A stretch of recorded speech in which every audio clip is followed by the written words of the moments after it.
구약 성경의 직분 가운데 보면은 중요한 세 가지 직분이 있습니다. 하나는 왕이라는 직분이 있고, 또 선지자라는 직분이 있고, 또 하나가 제사장이라는 직분이 있습니다. 오늘 말씀을 나누려고 하는 것은 제사장에 관한 말씀입니다. 이 제사장들은 성전에 출입하는 사람들입니다. 성소에도 마음대로 출입할 수가 있고, 또 지성소에는 정해진 기간입니다만은 하여튼 지성소에도 들어갈 수가 있습니다. 그리고 이 제사장들은 백성들을 대신해 하나님 앞에 기도하는 사람들입니다. 백성 중에 어떤 사람이 죄를 지으면 이 제사장이 그 사람을 대신해 하나님 앞에 회개의 기도를 드립니다. 또 백성 중에 건강을 원한다든지 물질의 복을 원한다든지 무슨 어려운 일이 있다든지 그러면 이 제사장에 가서 얘기하면은 제사장이 그분을 대신해 하나님 앞에 기도합니다. 하나님, 저 사람 홍길동이라는 사람이 몸이 아프다는데 건강하게 해주세요. 저 홍길동이라는 사람이 지금 경제적으로 많이 어렵다는데 좀 부자 되게 해주십시오. 그런 식이죠. 그러니까 회개의 기도든 복을 비는 기도든 제사장들이 백성들 대신해서 하나님 앞에 또 기도합니다. 물론 일반 백성들도 성소에 1년에 3번 절기 때 들어갈 수가 있습니다만은 제사장들처럼 자유롭게 드나들 수는 없습니다. 그러니까 예루살렘 성전을 보게 되면 지성소와 성소를 구분하는 휘장이 딱 쳐져 있습니다. 그 휘장 안에 지성소에는 일반 백성이 들어갔다가는 죽습니다. 큰일 납니다. 그런데 예수님께서 십자가에 운명하시는 그 순간에 나타난 여러 가지 징조가 있습니다. 갑자기 세상이 깜깜해졌다든지, 죽었던 사람들이 한 500명 사람들이 살아났다든지, 그 다음에 또 하나가 예루살렘 성전에 성소와 지성소를 맡고 있는 휘장이 위에서부터 아래로 찢어졌다. 그렇게 말씀하고 있습니다. 그러니까 이것은 이 휘장이 찢어졌다는 얘기는 성소와 지성소의 구분이 없어졌다는 얘기입니다. 다시 말씀드려서 지성소에는 제사장들만 들어갈 수가 있었는데 이제는 그 구분이 없어졌기 때문에 일반 백성들도 얼마든지 성소든 지성소든 자유롭게 출입할 수가 있게 되었다는 말씀이죠. 그리고 구약시대와는 달리 지금은 일반 교인들도 일반 사람들도 누구나 하나님 앞에 와서 기도할 수가 있습니다. 여러분이 목사한테 와가지고 제가 이런 죄를 지었는데 대신 회개에 기도해 주십시오. 그렇게 할 필요 없습니다. 여러분이 직접 회개에 기도하면 됩니다. 목사님한테 와서 직접 날 건강하게 좀 해주고 기도 부탁은 할 수가 있지만은 꼭 목사한테 해야만 되는 건 아닙니다. 여러분들이 하나님 앞에 직접 나와서 회개에 기도할 수도 있고, 여러분들 하나님께 직접 와서 하나님 앞에 복을 구하는 기도를 다 드릴 수가 있다는 얘기입니다. 그래서 구약시대의 제사장들이 하는 역할을 오늘날은 여러분 모두가 다 한다는 겁니다. 그래서 베드로전서 2장 9절에서 그러죠. 성도를 가리켜서 왕같은 제사장들이다. 모든 성도가 제사장이라는 얘기입니다. 종교개혁을 일으켰던 마틴 루터가 만인 제사장설 이렇게 얘기했습니다. 그러니까 모두가 제사장입니다. 누구? 예수를 믿는 사람이라면 누구나 다 제사장이라. 저도 예수를 믿으니까 제사장이고 여러분들도 예수를 믿으니까 제사장이라는 얘기입니다. 왜 그렇게 얘기하느냐? 구약시대의 제사장이 하던 역할을 오늘은 여러분이나 저나 다 한다는 겁니다. 여러분 성전에 교회 안에 좋은 자만 들어옵니까? 여러분들도 얼마든지 자유롭게 출입하잖아요. 여러분의 회개의 기도, 아까 말씀드린 회개의 기도, 복을 비는 기도, 목사한테 얘기해야 됩니까? 아니잖아요. 여러분들이 하나님을 직접 다 할 수가 있습니다. 이게 다 구약에서 말하면 제사장들이 하는 역할을 여러분들이 다 한다는, 그래서 모두가 제사장이다. 여러분들 다 제사장인 줄로 믿습니다. 오늘 본문의 말씀이 제사장의 위임식에 대한 말씀을 하고 있습니다. 출애굽기 29장 전체가 사실은 제사장 위임식에 관한 얘기인데, 위임식이라는 게 뭡니까? 이제 본격적으로 제사장으로서 사역을 한다는 의미입니다. 그럼 목사도 위임식 하잖아요. 저도 2012년도가요. 그래서 위임을 받았습니다만은, 이게 위임을 받았다는 얘기는, 나는 이제 예한교회에서 이제 내가 은퇴할 때까지 목회를 한다. 그런 의미입니다. 제사장의 위임식을 받았다는 것은 이제는 내가 제사장으로 정말 그때는 뭐 정년 이런 게 없으니까 죽을 때까지 제사장 역할을 한다. 그런 하나의 의식이 바로 위임식이라는 겁니다. 자, 그럼 오늘 본문에 보면 위임식에, 제사장의 위임식에 반드시 필요한 세 가지를 말씀합니다. 이 세 가지는 제사장 위임식에 반드시 있어야 됩니다. 자, 오늘 제사장이 되신 저와 여러분에게도 이 세 가지가 꼭 있어야 된다는 겁니다. 그 세 가지가 뭘까? 그 세 가지 속에서 우리는 영적인 하나님의 음성, 메시지를 들어야 될 줄로 믿습니다. 자, 들어보십시오. 첫째로 제사장 위임식에는 반드시 물이 먼저 있어야 됩니다. 물.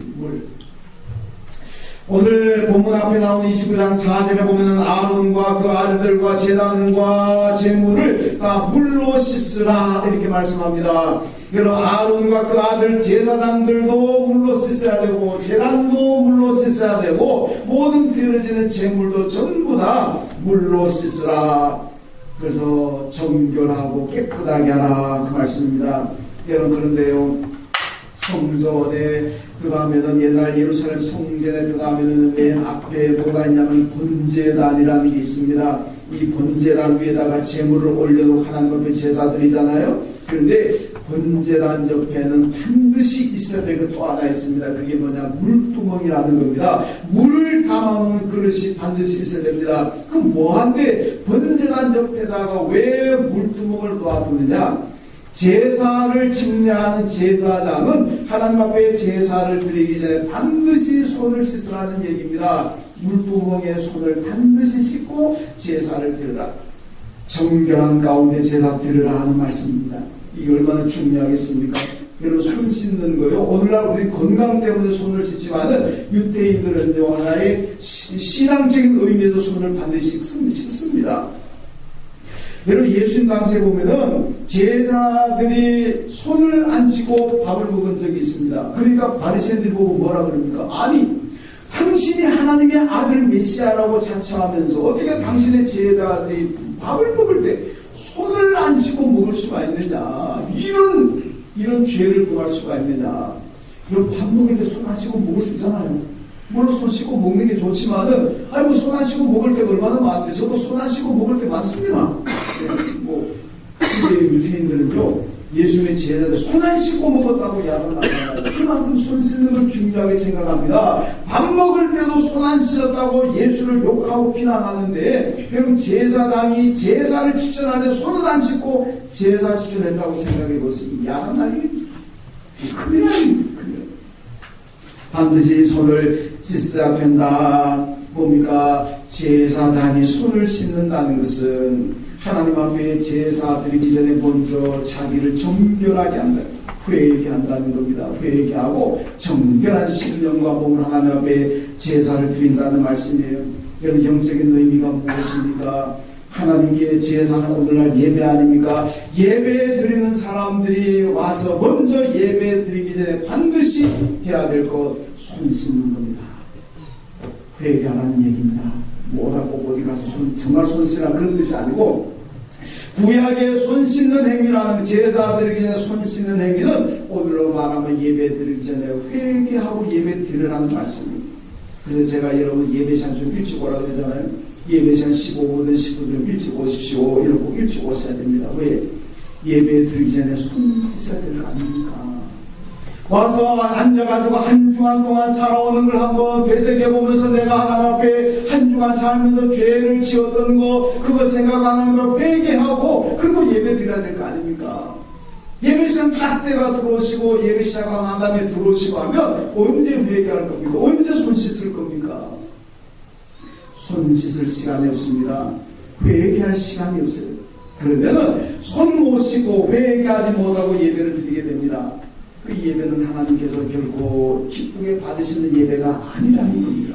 그럴 때 모든 예배자는 꼭 예배 드리기 11시 예배 드리고 그 전에 좀 시간대 오셔가지고 한 주간의 삶을 돌아보면서 회개하고 예배 드리시. 이게 구약으로 말하면 손을 씻고 제사 지내는 겁니다. 하나님 앞에 드리는 거라는 거죠. 그래야 하나님께서 기쁘게 받으실 줄로 믿습니다. 이사야 1장 15절 말씀 보니까요, 너희가 손을 펼 때 내가 내 눈을 너희에게서 가리고 너희가 많이 기도할지라도 내가 듣지 아니하리니 이는 너희의 손에 피가 가득함이라. 그러므로 너희는 스스로 씻으며 스스로 깨끗하게 하라. 이렇게 말씀합니다. 이스라엘 백성들이 손을 들고 하나님 앞에 간절히 기도해도 하나님께서 그들이 기도하는 장면을 눈을 감고 안 보시겠다 그럽니다. 손을 들고 하나님 앞에 간절히 부르짖지만은 그 기도 안 들으시겠다는 겁니다. 왜 안 듣고 왜 안 보실라 그러니까 손 들고 기도하는데 보니까 그들의 손에 피가 묻었다는 얘기입니다. 이 피가 뭔가 죄에 물든 피라는 겁니다. 그래서 그 죄로 물든 피 더러운 때를 씻고 난 다음에 손을 들고 기도한다면 내가 들을 것인데 그거 씻지 않고 회개하지 않고 하기 때문에 안 듣겠다, 안 보겠다.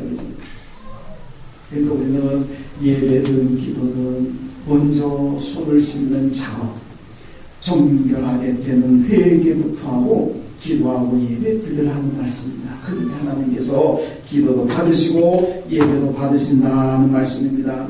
여러분, 손 씻지 않고 제사 드리는 제사장이나 회개하지 않고 예배 드리는 예배자나 다르게 모르겠으니까 똑같습니다.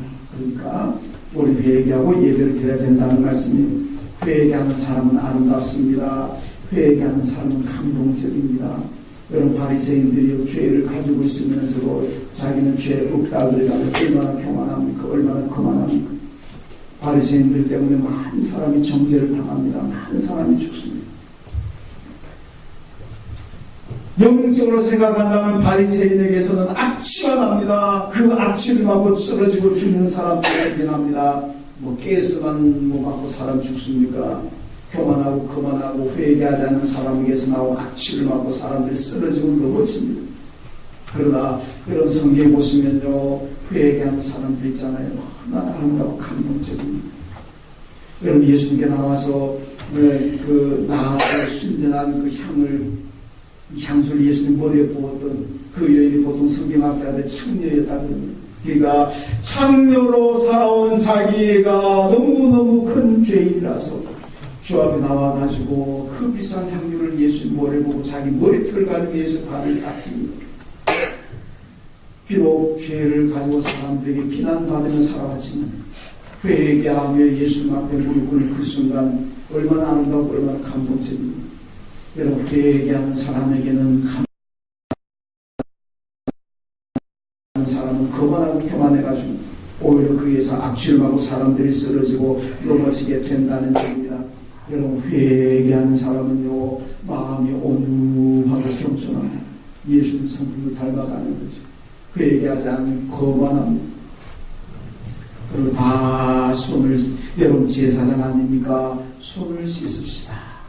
회개하고 정결한 마음으로 하나님 앞에 예배드리고 그리고 겸손하고 온유한 마음으로 주님을 섬기시게 주님의 이름으로 축원합니다. 자, 물의 특징이 또 있습니다. 물은 항상 낮은 곳으로 흘러갑니다. 여러분, 물이 낮은 데서 높은 곳으로 흐르는 물 봤습니다.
한다든지 뭐 직분을 맡는다든지 예수 믿고 하면은 사람들에게다 작정을 합니다. 내가 이제 섬기겠습니다. 근데 말로만 섬기는 작정하지 실제로는 그 못 따라가는 사람들이 얼마나 많습니다.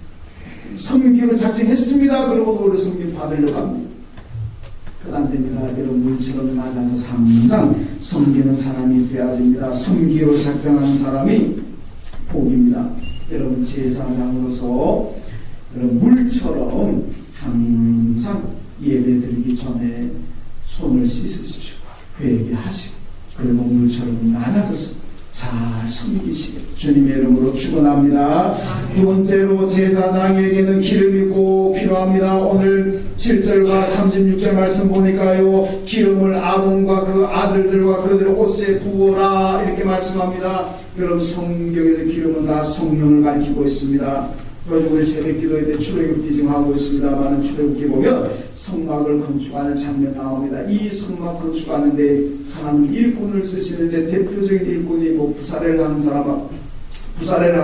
사람하고 오홀리압이라는 사람, 이 두 사람을 중심으로 해서 여러 명의 일꾼을 하나님이 쓰십니다. 그런데 이 사람들의 공통점이 나오는데 그게 뭔지 아십니까?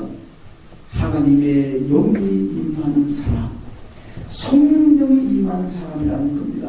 물론 이 사람들이 부사렐이나 오홀리압이나 그 외 일꾼들이요 건축에 대한 재능도 있습니다. 그래서 그것보다도 더 중요한 것은 이 사람들에게는 하나님의 영이 임하더라, 성령이 임하더라는 얘기입니다. 기름 부으시더라는 얘기입니다. 기름 부음을 받으시라는 얘기입니다. 여러분 교회의 일이나 하나님을 섬기는 일에 또 제사장의 일에는 바로 성령의 사람이 되어야 된다는 말씀입니다. 예수 사도행전 1장 보면 예수님께서 하늘나라 승천하시기 전에 제자들 부탁하는 거 있잖아요. 너희가 성령 받을 때까지 예루살렘을 떠나지 말아라. 성령 받고 나면 그때 너희가 예루살렘과 온 유대와 사마리아와 땅끝까지로 내 증인이 되라. 그런데 성령 받기 전에는 가지 말아라. 왜 성령 받기 전에 가지 말라는 겁니까? 성령 안 받고 나갔다가는요, 박해하고 고난은 다 쓰러지고 다 도망가 버립니다. 성령 받아야 능력이 있고 견뎌냅니다. 그러니까 예수 말씀처럼 그들이 예루살렘 떠나지 않고 마가다락방에서 기도하다가 오순절날 성령이 충만히 받잖아요. 그러고 난 다음에 그들이 복음 가지고 나갑니다. 여러분 성령 받기 전에는 그들이 예수를 부인했습니다. 예수가 잡히고 예수가 십자가에 죽는 걸 보고 여러분 저 베드로는 저주하면서 부인했다고 그러잖아요. 옛날에 지도로 다 도망가 버렸습니다. 죽는 게 겁나가지고. 그런데 오순절날 성령 받고 난 다음에 도망갔습니까? 안 갔습니다. 다 순교합니다. 다 잡혀서 고난받고 순교당하면서도 도망가지 않았습니다. 그래서 성령 받으니까 능력이 있고 성령 받으니까 겁도 안 나고 성령 받으니까 죽여라 그러고 목대받고. 그래서 예수님께서 성령 받으라 그랬습니다. 여러분 욥기서를 보면요, 욥기 잘 아시잖아요. 욥기서가 우리에게 주는 질문이 있습니다. 그게 뭔지 아십니까? 너가 욥처럼 그렇게 다 망하고 건강도 몸도 병들고 다 망하고 그래도 여전히 나를 섬길 수 있냐? 이게 욥기서 우리에게 주는 질문입니다. 여러분 욥이 건강했습니다. 부자였습니다. 화목했습니다. 그러는 사람이 어느 날 다 쌍망해버렸습니다. 자식들 다 죽었습니다. 재산 다 날라갔습니다. 건강한 몸에 병이 들어가지고 기와장 가지고 그냥 몸을 긁고 있습니다. 그의 아내가 보다가 차라리 하나님 저주하고 죽어버려라. 그렇게 살 바에 뭐 때문에 사느냐. 얼마나 큰 고난입니까?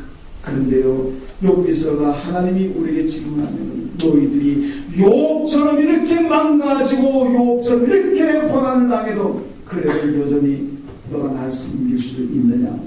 이게 하나님이 우리에게 주는 질문입니다. 욥기서는 어떻게 대답합니까? 예, 그럴 수 있습니다. 이 욥이 대답. 욥이 삶으로 보여주잖아요. 하나님이 욥에게 너 잘 나갈 때는 당연히 날 잘 섬기겠지만 이렇게 망가졌는데도 너 날 잘 섬길 수 있느냐? 욥이 예, 저 잘 섬길 수 있습니다. 그거 섬기잖아요. 나중에 더 큰 복을 받잖아요. 지난 주간에 대지마 우리 집사님 가격하는데 집사님이 잠깐 간증하는 걸 제가 들었습니다. 원래는 참 식당 잘 되는데 가끔 가다가 손님이 굉장히 없는 날이 없는 날 있으면은 걱정이 되고 불안하기도 하고 하나님이 오늘은 손님이 이렇게 적습니까? 다 나는 많은데. 그런데 어느 날부터 하나님 음성이 들려오더라. 너 그렇게 손님이 없어도 날 잘 섬길 수 있느냐? 손님이 그렇게 없어도 나에게 감사할 수 있느냐? 하나님 그거 시험하는 것 같아요. 기도하는 그래가지고 전기사님 하나님 감사합니다. 손님 있어도 감사하고 없어도 감사합니다. 그렇게 고백했더니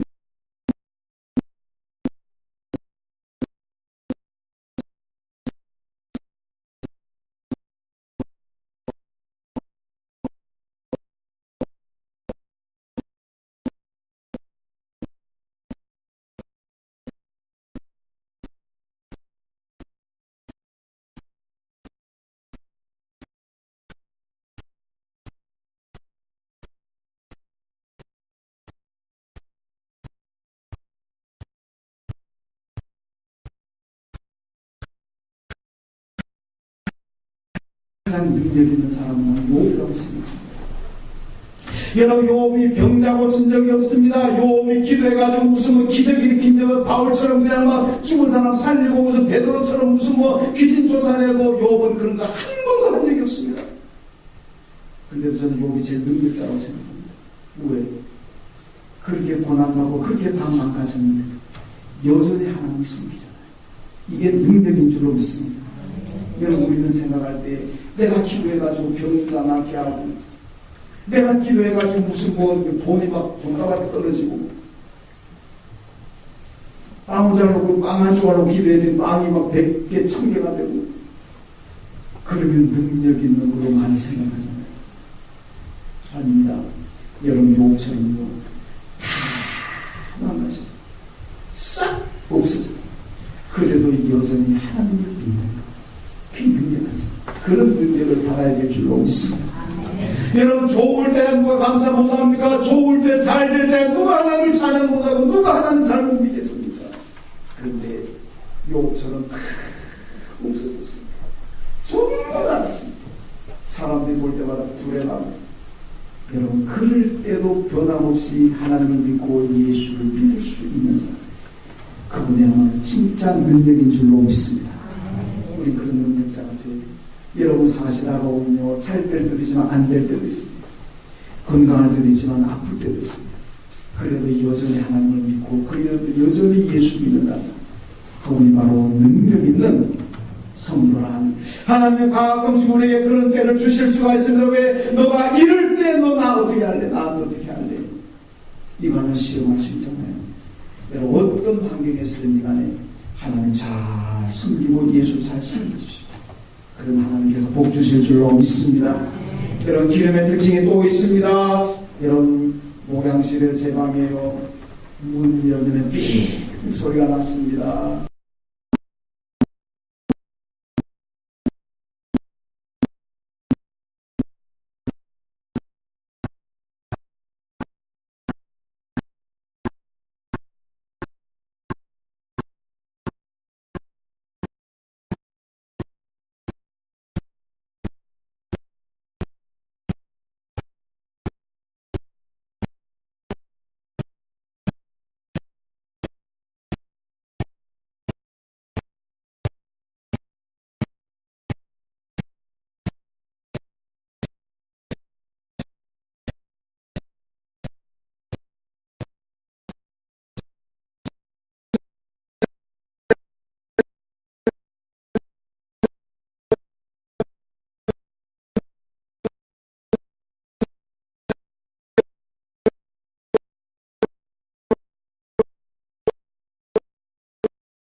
예수님께는 피가 있어야 합니다. 오늘 본문에 보면요, 피를 제단에 바르고 뿔에도 바르고 제단에 쏟으라고 말씀합니다. 제사장 있는 의복에도 피를 바르라 말씀합니다. 제사장의 오른쪽 귀 밑에도 피를 바르라 그렇게 말씀하고 있습니다.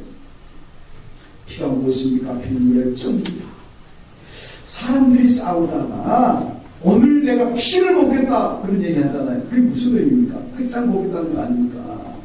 물러서지 않겠다는 얘기입니다. 오늘은 네가 죽든 내가 죽든 결판내자 그렇게 하고 피를 보자 이런 얘기 하잖아요. 피를 한번 보자. 오늘 내가 피를 보고 말겠다. 끝장이라는 열정이라는 의미입니다.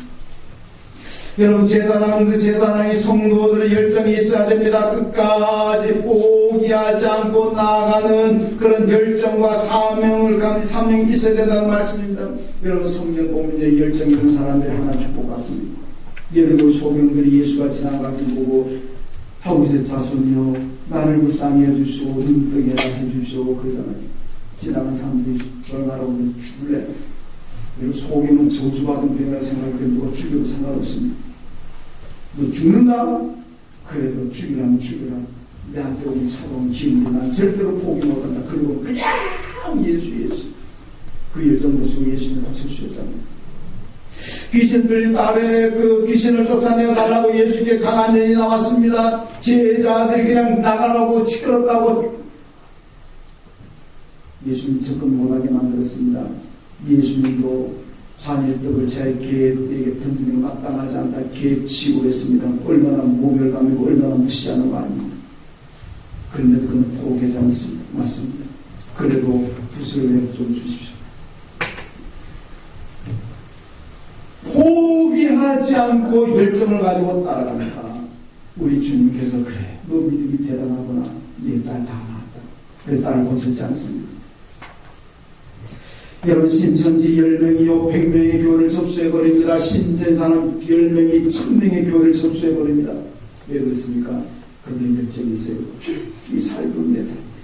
그런데 일반 교회는 별 열정이 없습니다. 우리 교회가 신천지에게 넘어간다 그래도 아이고 피곤한 싸움에 난 발 안 담그게 아이고 너무 딴 교회 가면 되지 교회가 여기밖에 없는 딴 교회 가시면 싸움을 이단자들이 들어가지고 교회를 해집어놓고 교회를 접수하는데도 그냥 부부합니다. 왜? 아이고 저 싸움판에 들어가면 힘들고 피곤하고 머리 아프고 같이 넘어가면 나는 딴 교회 가면 되고 이런 열정이 없다는 겁니다. 그러니까 신천지 넘어가는 교회가 얼마나 많이 나오는지 모릅니다. 혹시나 우리 교회 신천지 들어가서 교회 접수사람 이름 다 싸울 줄로 믿습니다. 그분은 또 안 싸울 거예요. 싸울 줄로 믿습니다. 싸워야 됩니다. 그 열정이 있어야 되는 거 아닙니까? 요한계시록 보면 에베소 교회는 이단이 들어와가지고 교회를 해집을 때 온 교회가 하나 돼가지고 이단들을 막아냅니다. 그러니까 칭찬받습니다. 그런데 버가모 교회, 두아디라 교회는요 이단이 들어와가지고 교회를 다 해집어놓고 그냥 하는데도 구경만 합니다. 머리 아픈 싸움에 내가 왜 그 진탕에 발담보내는 방문합니다.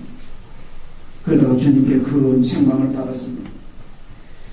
여러분 포기하면은 사탄들만 좋아합니다. 마라톤 경기라든 무슨 경기라든지 간에 여러분 중간에 포기하게 되면요 그럼 낙오자 되잖아요. 인생에 낙오자가 많이 생겨납니다. 인생 살아가면서 인생 살기 들다 인생 낙오자입니다. 신앙생활하다가 신앙의 낙오자가 생겨납니다. 아이고 예수 믿어도 별 것 없는데 예수 믿은 누구에게 힘이 드나 아이고 그만 믿자. 신앙의 낙오자입니다. 여러분 하나님은 낙오자를 참 싫어하십니다. 이스라엘 백성들이 애국에서 나와서 가나안 가데스 바라에 왔을 때 12사람의 정탐꾼들이 가나안 땅 보고 와서 보고합니다. 10사람이 보고를 듣고 나간 백성들이 뭐라 그럽니까? 아이고 우리 가나안 땅 들어가면 다 죽게 생겼습니다. 우리 가나안 땅 들어가지 말고 여기서 포기하고 다시 애국으로 돌아갑시다. 그러면서 모세 말고 다른 지도자를 세워가지고 당신이 우리를 애국으로 인도하세요.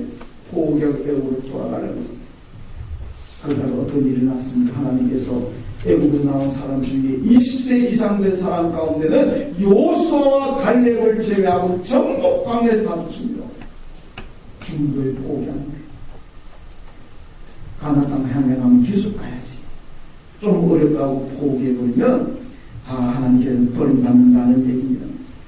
여러분 느헤미야서를 보게 되면 포로 후에 이스라엘 백성들이 바벨론 포로에 돌아왔는데 먹고 살기가 힘듭니다. 그러니까 안식일날 성전에 안 오고 일하러 갑니다.